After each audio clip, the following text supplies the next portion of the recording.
Morning folks, how are you doing? My name's Steve, I'm a musician and guitar tutor from the UK, and I'm just using my iPhone camera roll to hopefully note down a chunk at a time some musical knowledge and guitar knowledge more particularly that might help people. So today's task is to play the E minor pentatonic scale on one string, starting from that E note there.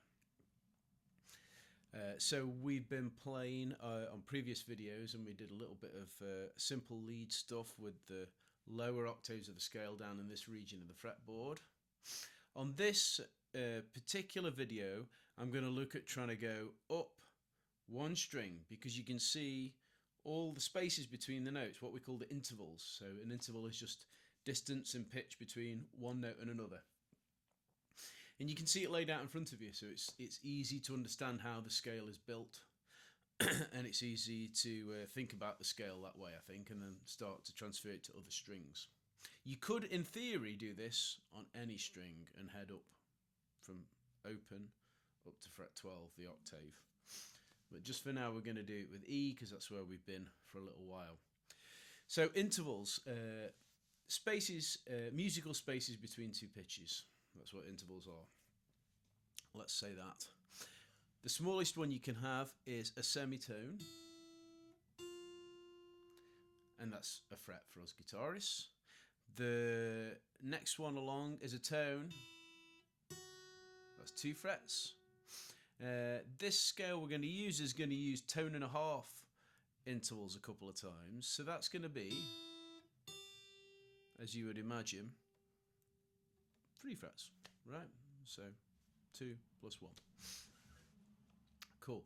So let's think about how we're going to play this scale, and then we'll go from there. So first of all, I'm going to start with an open E.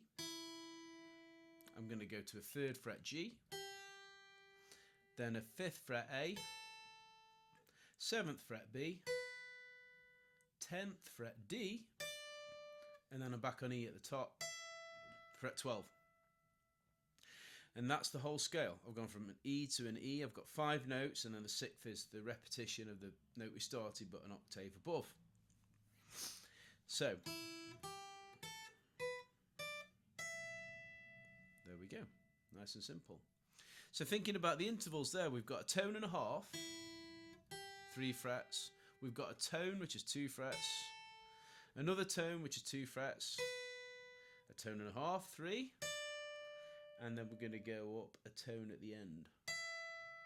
And that is how all minor pentatonic scales are made. So you could be on any string. As we mentioned before, you could go on G, the 3rd string. There's a G minor pentatonic scale. So it's beneficial in that way. You might not use it that way very much, but it's a good way of thinking about what these spaces are and trying to learn and memorize and understand the scale.